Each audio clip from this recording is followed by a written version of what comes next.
things Halloween. This is Hauntformer, and welcome back to another episode of Haunt Informer, your one-stop shop for all things Halloween, horror, haunt industry, and it rubs the lotion on its skin news. I am your host, Hauntformer, and, you got time, right? Because we have a lot of news. Let's jump into this stuff, shall we? Up first! The Jurassic Park ride has closed at Universal Studios. That's because the Jurassic World ride is open. Haha, I subverted your expectations. That'll be $400. The Jurassic World ride is now open at Universal Studios, and I couldn't be more excited. I was a huge fan of the original Jurassic Park ride, and I was so nervous and anxious to see what they were going to add and take away from the ride, because in my opinion, it was one of the best rides at Universal, and I thought they were going to throw in a bunch of green screens and make everything look horrible, but they kept the animatronics intact, most of them. They updated several of them and added some really cool new effects that I think enhance the ride and make it fittable for the Jurassic World franchise that is very popular amongst audiences today. I think it was a smart choice. You can watch the videos of the ride-through here on YouTube, but it's exciting to see the Jurassic Park franchise continuing in its longevity even to today.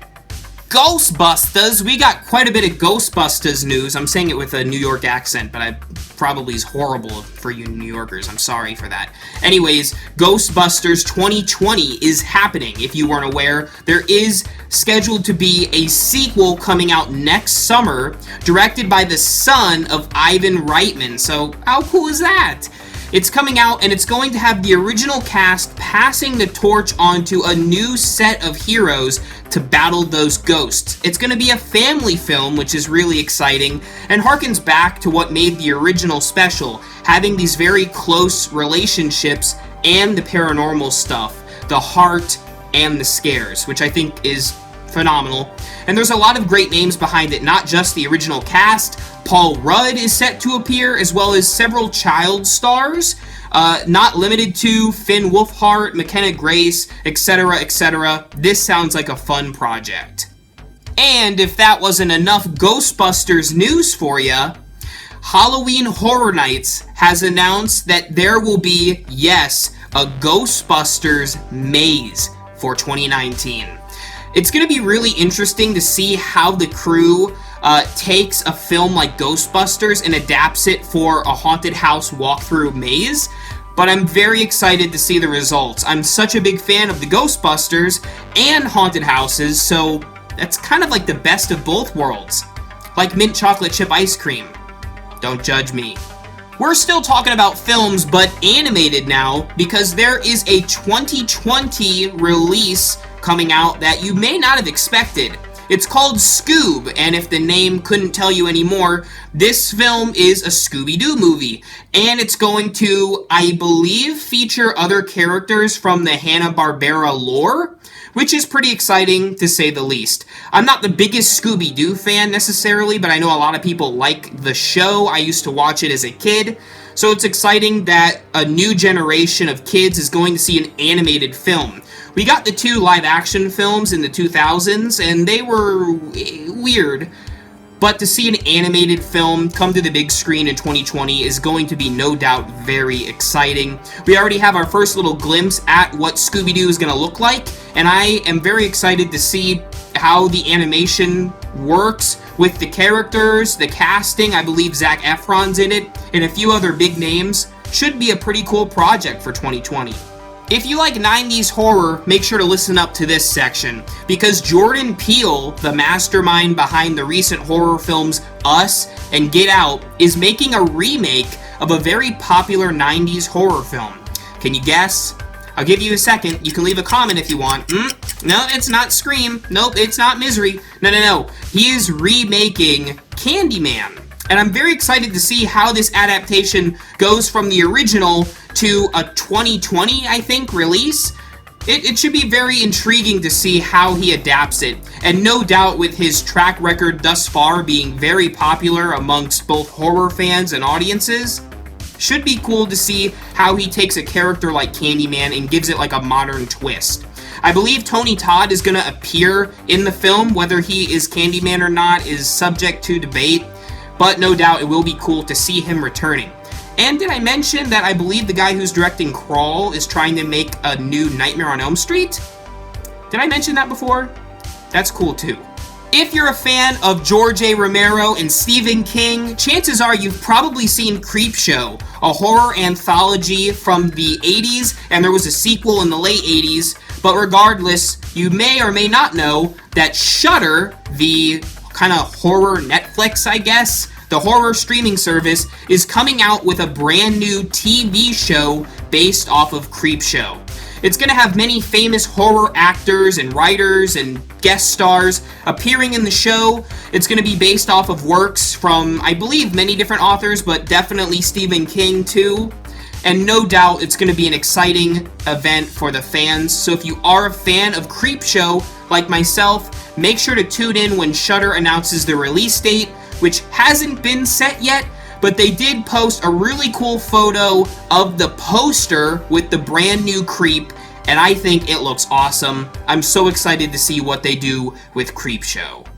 Earlier this year, we got Happy Death Day 2 You, the newest horror film from director Christopher Landon. And a few years ago, we got the original Happy Death Day. I actually was a bigger fan of the sequel than the original, but no one wants to get into that debate right now. Long story short, there was recently an announcement that Happy Death Day 3 was in the works at Blumhouse. Unfortunately, the director, Christopher Landon, came out and said that that will not be happening, so I wanted to make it very clear here that as of right now, Happy Death Day 3 is not hitting theaters anytime soon. He said that if Netflix wanted to jump on it, you could see a Happy Death Day 3, because he had a, quote, very, bizarre idea or something. I would love to see it, because I loved Happy Death Day 2, but it doesn't look like it right now because the returns were so diminished for the sequel, which is unfortunate. I hope we get to see more films from Landon, because he is a very popular director, and if you haven't, this is a shameless plug by the way, please make sure to watch my interview with him here on my channel. Is anyone else hungry, or is it just me? I have some food announcements, so if you are a foodie, listen up, because these are for you. Mountain Dew, perhaps my favorite soda, has announced that they will be making a mystery, Halloween, flavor just in time for the Halloween season of 2019. I mean, Mountain Dew and Halloween combined? That's kind of like the best thing ever. Apparently it's going to be called Voodoo, and I already love that name. Not sure what it's going to taste like. I'm not sure what Voodoo would taste like, but knowing Mountain Dew's track record of having interesting flavors, this no doubt is going to be a treat. You're not into soda?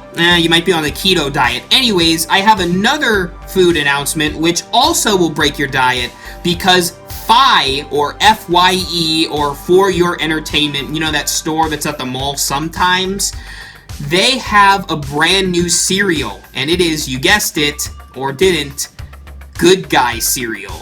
If you've seen the original Child's Play film, then you know that Andy at the very beginning of the film eats Good Guy cereal, and ever since the 80s, everyone's wondered, I wonder what it tastes like. Well, now you have that opportunity, because for $9.99, you can try Good Guy cereal, and I am this close to ordering my own batch, because, like I said, I'm hungry.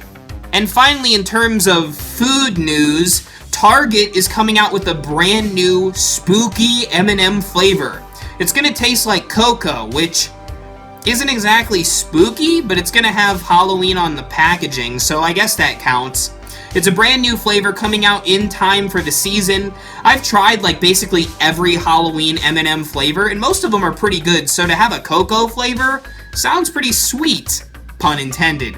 Target is also coming out with a new line of Halloween goodies that I'm super excited for, and one such thing is really nice. It's a line of Halloween costumes for children in wheelchairs. There's currently 2 designs available right now, one for a princess theme and one for a pirate theme for both boys and girls. But that's really thoughtful to think of kids who have disabilities in order to have a happy Halloween. That's definitely on the lighter side of Halloween, and I dig it completely. And now time for some miscellaneous announcements. First up, for all you comic book nerds out there, I know you're watching, this announcement is for you. John Carpenter has been set to co-write, I mean his name's the big one in the bunch.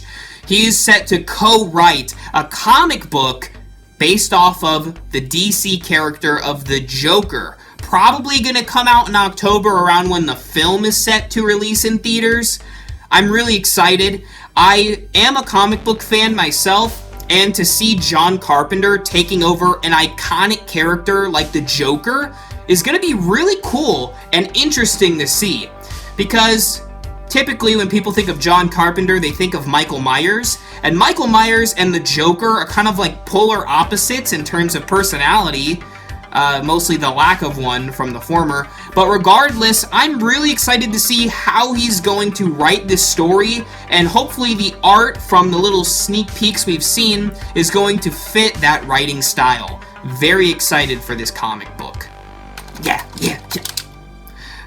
If you own a Nintendo Switch, unlike me, then you will probably be aware that Nintendo is coming out with a brand new video game set to release on Halloween based off of Luigi's Mansion, called Luigi's Mansion 3. I haven't played the Luigi's Mansion games. I've heard the soundtrack from them because it's pretty dank. But Luigi's Mansion is essentially a Halloween-themed Mario or Nintendo game. So if you are a gamer and if you have the Switch, this is probably a great game for you to get around the spooky season. And if you weren't aware, San Diego Comic-Con is, at this point when I'm filming this video, currently happening. And many companies are debuting their brand new lines of many various products, but one of my favorites is, of course, NECA. Every year they have some really cool new things to debut at Comic-Con, and perhaps the biggest and most talked about thing of recent is their life-sized Bride of Chucky, and Tiffany dolls that will be selling for around $500. No doubt this is a big rival to the Trick or Treat Studios doll, but I really do think these ones look quite good. I'm probably not in the market for it because they're a little too out of my price range. These are more for high-end collectors, but NECA already has that attention to detail that diehard fans are gonna love. But if that's out of your price range, there are some things coming out that you might like. If you watched the last Haunt-Informer, I talked about Toonie Terrors. There is a brand new line of these characters coming out, including Michael Myers, Leatherface from Texas Chainsaw Massacre, and Pinhead from Hellraiser. These characters are stylized, and they look more cartoonish than average, but it makes a really cool scene if you were to display them or something like that. And they're also coming out with even more action figures and accessories.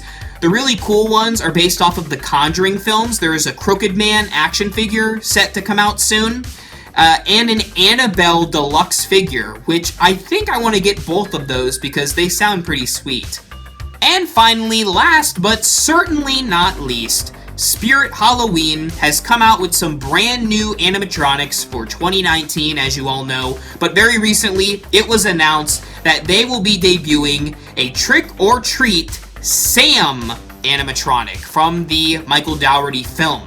This is very exciting to me, being a fan of his work. I'm very excited to pick up Sam. He makes noises from the film, he plays the soundtrack, all is very, very cool. And even perhaps more exciting, I think Sam's pretty exciting personally, but perhaps to you It fans, Party City, kind of a rival to Spirit Halloween, is debuting 2 new animatronic Pennywises from It Chapter 2. The first rises out of a sewer, from what it appears, or a well or something like that, with his iconic red balloon. And the other is a life-sized Pennywise that moves back and forth with his balloon and says phrases from the film. I really love the latter because it looks incredible and I love the animation on it.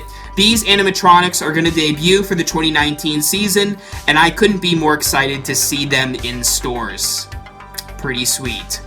Of course, if you haven't, make sure to check out Lord Grimley's Manor and use the promo code hauntformer19 to get 10% off, that's a lot of digits, off of your purchase. They sell some really cool Halloween masks, props, and other super cool goodies, so if you're in need of that kind of stuff, you know exactly where to go. Links to everything in the description. Thank you guys very much for watching Haunt Informer. What was your favorite thing that I talked about in this episode? Make sure to leave a comment below. Are you excited for these upcoming announcements? Because I sure am.